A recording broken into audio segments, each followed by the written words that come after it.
Time now for yours truly, Johnny Dollar.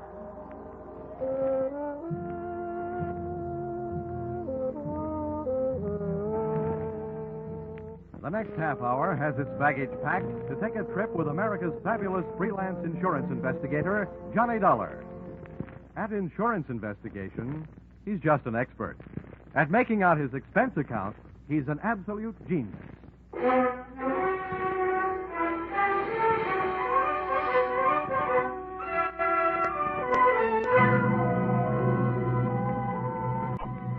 Expense account submitted by Special Investigator Johnny Dollar to Home Office, American Pioneer Life Insurance Company, Hartford, Connecticut.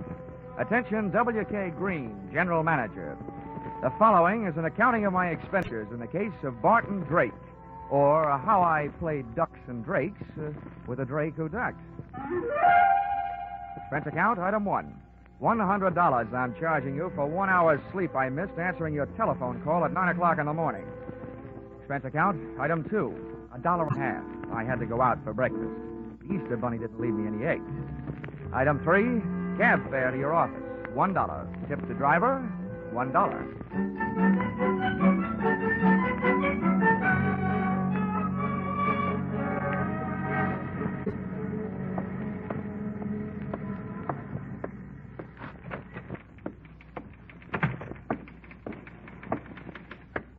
Good morning, Johnny. Why don't we make that good night sometime soon? Shall we, Chickie? Well, I've had to type up some of your expense accounts. I think maybe an evening with you might be fun.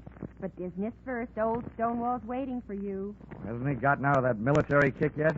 No, he still thinks he's a general. But to me, he's still just what he was before he ever went into the Army. His belt's never out fighting the battle of the businessman's bulge, huh? Well, forward march.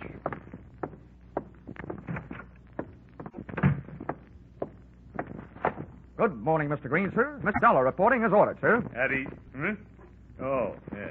What's this saluting and heel clicking about? Oh, I thought you might be homesick for some military courtesy. Yeah, I'd be surprised to get any kind of courtesy from you. But we're not paying you to be polite. Sit down. Here. I got a job for you. Here. I had a copy made of the file in that case. You can take a look. Thanks. Barton Drake, huh? Oh, yeah, I remember him. Let's see. Life insurance, $30,000. Beneficiary, Mrs. Barton Drake. Well, what is it? Is he dead or just dying? Neither, we hope. Well, if you'll pardon a little before-noon philosophy, just by living, a man is slowly dying of old age.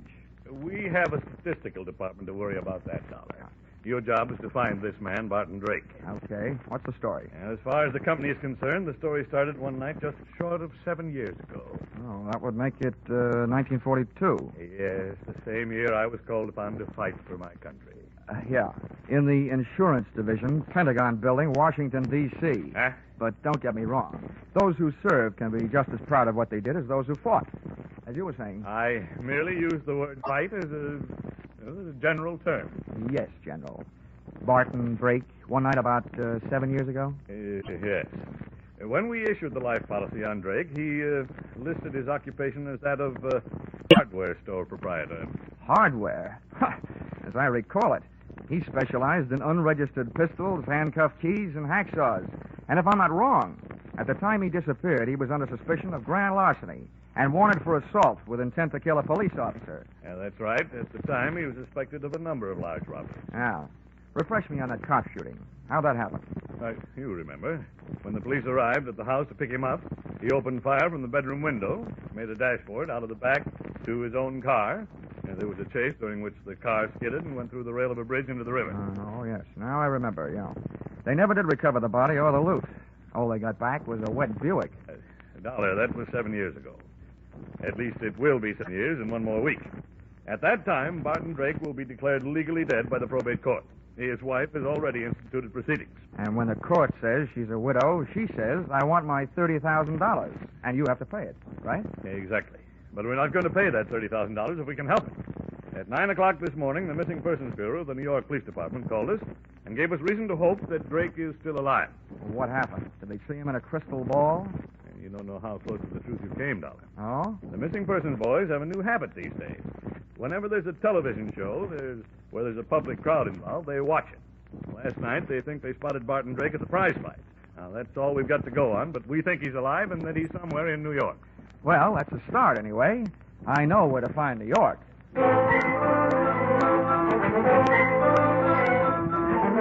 Expense account item 4, $7. Mileage, Hartford to New York.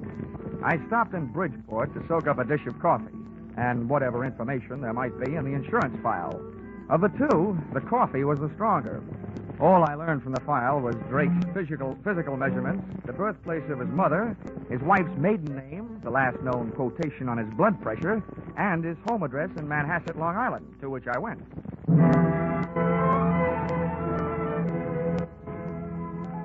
The house had a $40,000 look about it, and its grounds were being secured by a gardener who had a $12 a day look about him.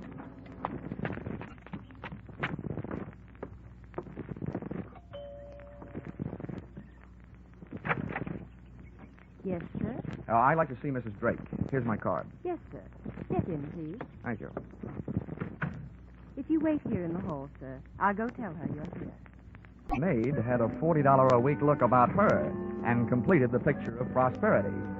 For a hardware merchant, Barton Drake had died leaving his wife living a soft life. Either that or he was still alive and not giving his wife grounds for divorce on the basis of non-support. Or she was that certain kind of gal who wouldn't have any trouble making that certain kind of man get up that certain kind of money. And when I saw her, I knew not only that I couldn't afford her, but that Drake probably hadn't been able to, which probably led to his undoing. Just to give you an idea, she was wearing a diamond necklace and a negligee, and it was 2 o'clock in the afternoon. Mr. Dollar? Mrs. Drake? Yes, Stella Drake. I'm having breakfast. Won't you come in and join me? Well, I'll join you, but no breakfast. I just had a tomato surprise. Lunch.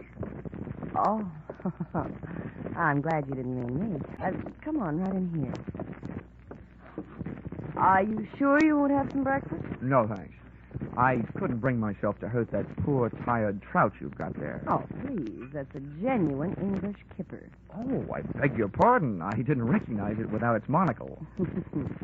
Oh, you're more fun than an eye-opener. I should have you around when I get up every day. Well, I have something to tell you that should make you really feel good. You don't mean that bunch of stuffed shirts at the insurance company have decided to give me my money without going through all that fuss at probate court? Oh, I've got better news than that. You may not get that money. Yes. But we think you have a chance of getting your husband back. What? Yeah, the New York police think they saw him last night. Alive. Oh. Maybe I was wrong. Maybe that doesn't make you happy. Why, yes. Yes, of course it makes me happy, but to live without a man for 7 years and then have a stranger just sit across the table and calmly tell you he's alive, it's just too much. Tell me, where did they find him? They didn't. They think they spotted him at the fights they were watching on television. I imagine they're looking for him. I know I am. Well, it's impossible. If he were alive and back in New York, he'd come to me. That's what I was hoping, Mrs. Drake. Well, I don't believe it. Why would he do a thing like that to me? Why would he make me suffer all these years? I think you'd better go now. I've got to be alone. I've got to think. Oh, Barton, why? Why? Please, Mr. Dollar. I want to be alone. I figured if she wanted to be alone, it was for a good reason. Because that lather she'd gotten into was strictly from soap opera. She flooded me to the door on a tide of tears. Once outside, I picked up the hedge clippers the gardener had conveniently left near the front walk and pruned the telephone wires leading into the house. Then I took a plant on the place from the other side of the street. I figured Mrs. Drake would want to share her troubles with somebody, and with the phone wires cut, she'd have to leave the house to do it, giving me a chance to follow her. And that's the way it worked out. She led me someplace, all the way into New York City, but not to Barton Drake. That would have been too easy.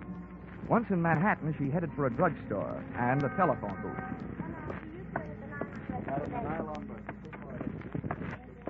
I slipped into the phone booth beside hers. I got the receiver off the hook and my nickel in the slot in time to use an old trick of mine. As she dialed, I tried to duplicate it with my phone. She dialed. And I dialed. I was just one number behind her all the way. When she was through dialing, I held off dialing the last number on my phone until she got an answer. And then I let it go. The number she was calling was busy. It was room for coincidence, but it was good enough for me. I jotted down the number I'd gotten on my little telephone game of tag and then listened. I've got to see you right away. We're in trouble. All right, I'll meet you in 20 minutes.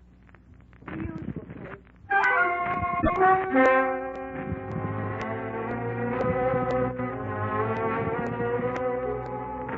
The usual place turned out to be the usual place to meet trains, Grand Central Station. But no train ever pulled into where Mrs. Drake went. As a matter of fact, no man ever did. Unless he was a plumber, maybe. That's right, where the ladies go to powder their noses and things. She came out 30 minutes later alone, but she never hit the street. Instead, she went through the tunnel into the adjoining Commodore Hotel and checked into room 407. The only room I could get was 1313. Expense account item 5, $10. Tip to hotel detective for keeping an eye on the Eiffel in 407. Item 6, $35. Purchase of portable phonograph. Item 7, 65 cents. Purchase of phonograph record, Frank Sinatra singing Night and Day. With this for ammunition, I went back to my hotel room and gunning for a bird I'd never seen. I set up the phonograph near the telephone, put on the record, and placed it all to the number Mrs. Drake had called earlier in the day.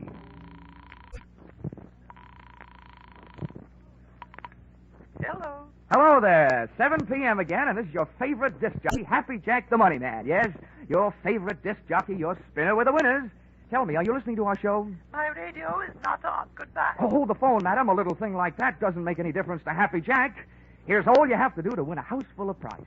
You just listen closely over the phone and identify today's puzzle platter, and you'll win all these wonderful prizes. A genuine Sunbeam Mixmaster that makes those fresh little eggs just happy to get beat up. Yes, and you'll clean up with the next prize. Make a real clean sweep with a Hoover vacuum cleaner with all attachments and no strings attached. And to send you tripping happily through life, you'll also receive a handsome set of easy-to-lug luggage, a pair of Gladiator bags. Are you interested? Why, of course I am. All right, then. Here's the tune.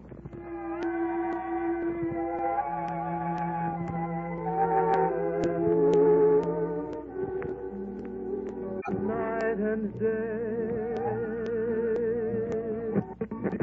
There it is. What's the title of that song? Night and day. You're right. You win all the sensational prizes. Quickly now, give me your name and address. They'll be delivered tonight. Mrs. Knott, Yes, Mrs. Knott. The street number? 127 East 89th Street, apartment 3C. Thank you, Mrs. Knott. You'll get the whole works immediately.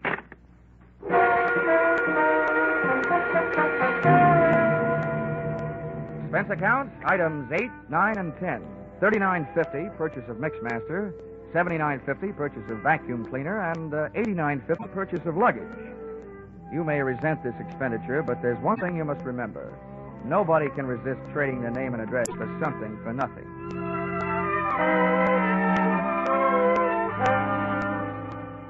I felt like an out-of-season Santa Claus when I knocked on the door of apartment 3C at 127 East 89th Street. The frame suddenly became a picture frame encasing a live version of Whistler's grandmother, complete with wheelchair and crocheted afghan. Just bring them in and set them down. Yes, ma'am. I'm Happy Jack, and I'm glad to meet you. Right in here and set them down. Ah, yes. There you are, Mrs. Knott. You lucky woman, you. Is that all? Almost. Now, all we need from you is a little information. Just some background on today's winner to pass along to my radio audience. Be off with you, young man. I'll write you a letter. Oh, come now, Mrs. Knott. Never mind. I have no time now. Just a few questions while I check you out on the Hoover. I don't need any checking out. Now go away. I must say, Mrs. Knott, you're a bad winner. So now I'm afraid I'm going to have to stick around to find out how good a loser you are. What do you mean? Come in. You. Stella, do you know this man? Do I know him?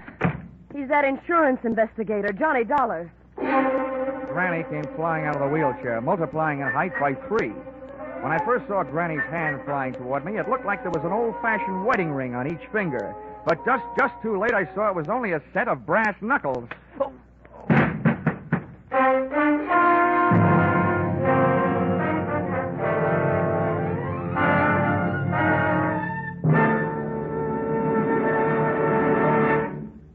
just a moment, we'll return to the second act of yours truly, Johnny Dollar. CBS cordially invites you to hear the adventures of Philip Marlowe and the stories of modern crimes and their solutions as unfolded on Gangbusters when they come to you every Saturday night on most of these same CBS stations. Tomorrow night, Philip Marlowe will investigate the mystery behind the cloak of Kamehameha, and Gangbusters will deal with the case of the Callous Killer. Now back to yours truly, Johnny Dollar.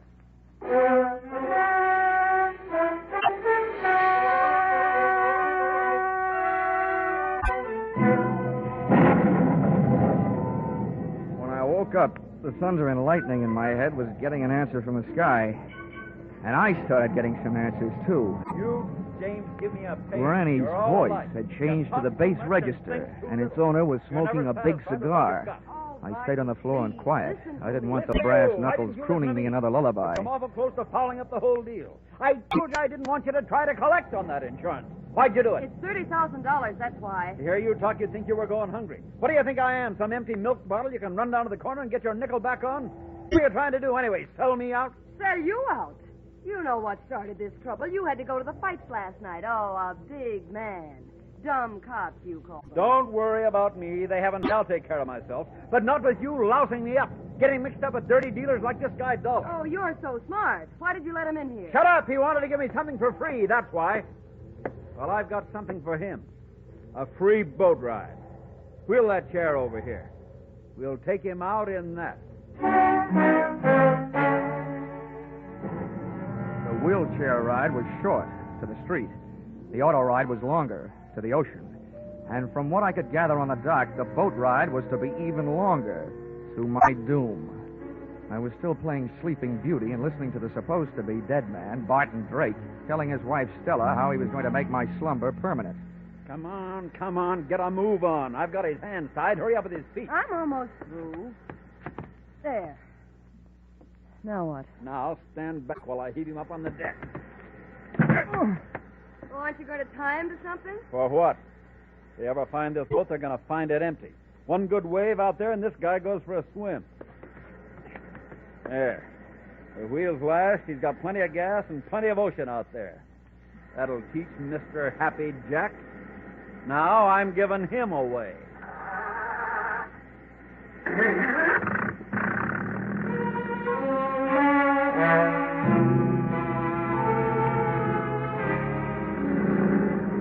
Taking that salt shower bath with my clothes on wasn't the big chill in my life. I was scared. My heart was racing faster than the boat engine. And for the first 20 minutes, all I could think about was hanging onto that slippery deck with all I had to hang with, my hopes and my heels. I was on a thin strip of deck after the wheel. Hard by my hands was a deck cleat. With that for a starting point, I went to work, trying to out-navigate that rope, with which Barton Drake had lashed the wheel. I worked my tied wrists over the cleat and dropped my legs down over the side into the icy racing water. I had rigged myself into a human jury rudder to swing the boat off its course. I didn't know where it would take me, but I didn't care so long as it wasn't out to the open sea.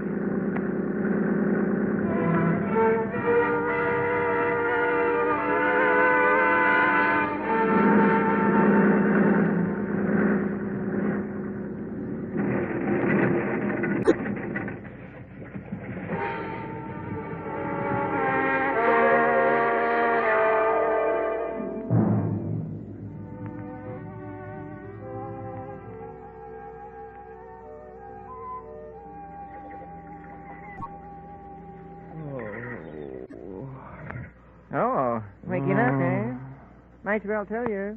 Your boat sunk and you ruined the dock last night doing it. You have to pay for it. Oh. My name's Fred Kindly. I put you off the beach. I'm expecting to be paid for that, too. Well, it cost me to find out where I am. It ain't worth nothing. Talk, ain't. You're on Slate Island. Ain't worth much neither. All slate. Didn't have sense to grow no chalk to go with it. Dandy. Where are my clothes? Out in the sun. How about my wallet? Fish must have got it. Mind if I feel your back for fins? Don't get funny, young feller. Might want to be getting off this island someday. Someday. Some minute is more like it. You got a boat? Of course I got a boat, but ain't got much food. Maybe if I could afford to buy some of supply goods when I got to the mainland, well... Well, how much would it cost? Much as $100, maybe? Okay, it's a deal. Let's go. Hold on now. Only said maybe. Come think of it, might cost $200. Oh, okay. You swindler. $200 then. Oh, swindler, am I? I say a fellow's might as well have the game as his name. Makes my price $500 worth of grade A canned goods. And if you don't want to pay it, you can get out from the shack and wait for the mailboat. Maybe I will. When does it get here? Week from Tuesday.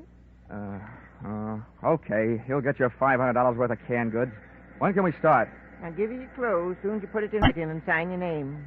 Where's the paper? Right here. Keep it handy. Just fill in the amount here. $500 worth. It's a regular contract for shipwreck. Okay. Give it here. 500. And where do I sign? Right there at the bottom. There you are. All signed. That's a peculiar name. Ali Khan. I'd had more than my share of wind the night before, so I decided to throw caution to it. I was building at 127 East 89th Street and up to apartment 3C. First I knocked with my knuckles and got no answers, so then knocked with my feet. Well, what do you know? The lock broke. There was nobody home, and Barton Drake must have been out calling himself Granny at the moment because the wheelchair part of his disguise was also among the missing. The closet was empty, and the brand-new Gladiator bags I had the previous evening were nowhere to be found. Well, nobody could say I hadn't made it easy for Drake to make a getaway with my little giveaway. I'd even supplied the luggage. But all the traffic wasn't going. Some of it was coming.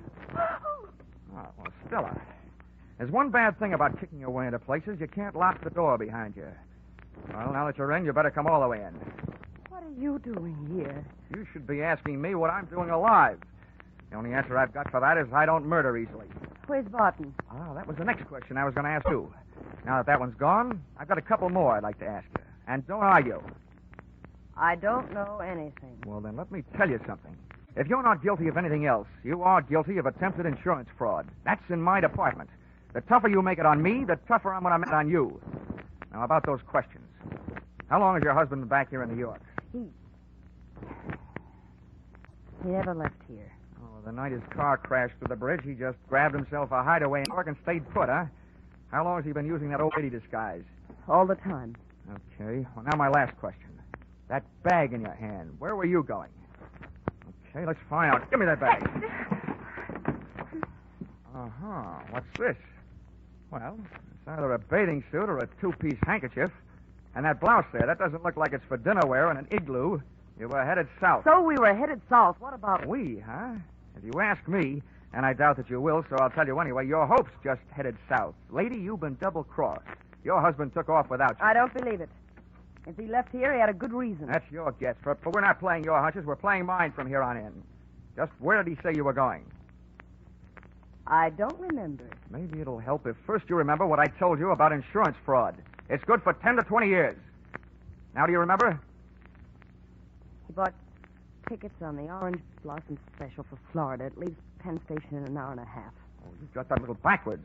The Orange Blossom Special pulls out in half an hour. Huh? That doesn't even give me enough time to get down there. Get out of my way. Sit down.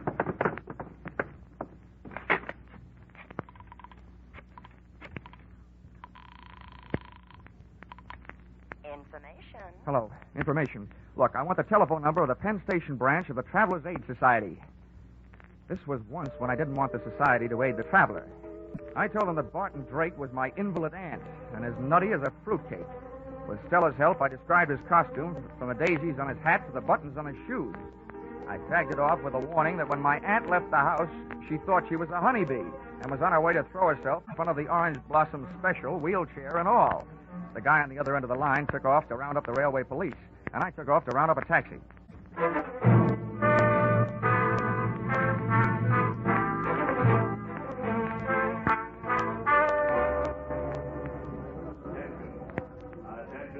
I rode the escalator into the main waiting room, and halfway down, I spotted Barton Drake in his grandmother get-up. He was surrounded by police, and the police were surrounded by a small crowd.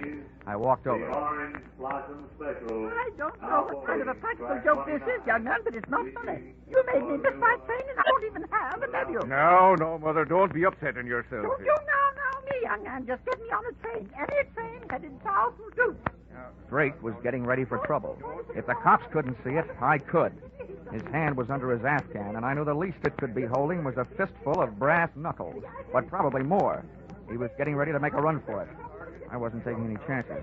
I edged my way through the crowd, up behind the wheelchair, spun it around, and hit what looked like somebody's grandmother a beautiful shot in the whiskers. The old lady! You got him. Now, wait a minute, officer. You don't understand. Don't understand, don't I? Hit an old lady, will you? He's not an old lady. Trouble you want, you scoundrel. Here, maybe this will quiet you down, will you?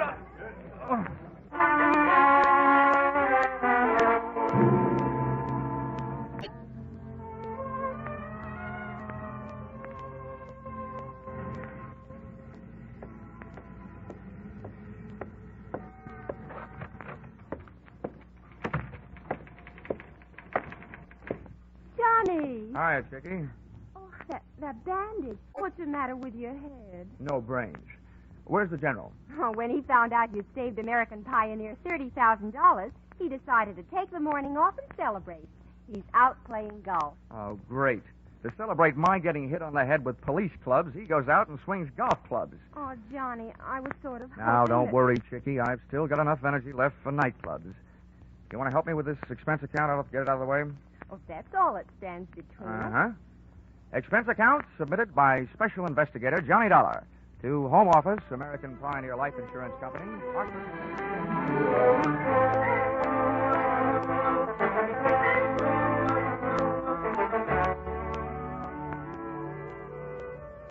First, the police held me and let Granny Drake go to the hospital, where they learned the truth. Then they let me go to the hospital and transferred Barton Drake to the pokey, where he was soon joined by his lady-in-waiting, Mrs. Drake. Expense account item 11. Something I almost forgot. $500. Canned goods. For the man who got me off the rocks on Slate Island, Mr. Fred Kindly. Even if he did rob me, I didn't feel like robbing him. The only thing I did do was remove all the labels from the $500 worth of canned goods. I'm sure that this will see to it that Mr. Kindly had some very unbalanced meals, because I happen to know that there's no difference in the sound of canned tomatoes and canned peaches when you shake the can. Expense account total, $1,482.63. Yours, truly, Johnny Dollar.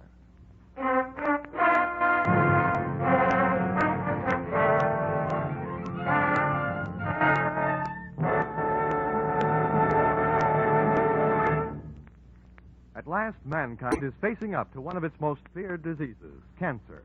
Research scientists are working tirelessly, exploring every avenue that might lead to new treatments, new cures, and new insight into the causes of the disease.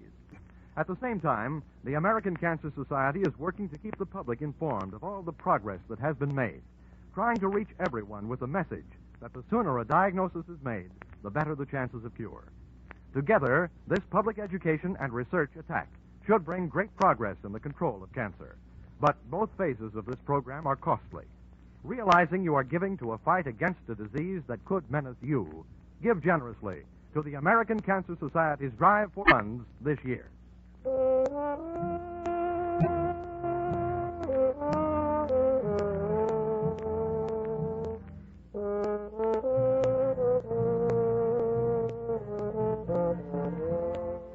Yours truly, Johnny Dollar, stars Charles Russell as Johnny. Our music is composed and conducted by Leith Stevens. Yours truly, Johnny Dollar, is written by Paul Dudley and Gil Dowd and is produced and directed by Richard Sandville for CBS, where 99 million people gather every week, the Columbia Broadcasting System. A client met his banker to discuss opening a restaurant in a busy airport. In us, he found a partner that understood the importance of reaching for the sky. First Horizon Bank. Let's find a way. Go to firsthorizon.com/Mac.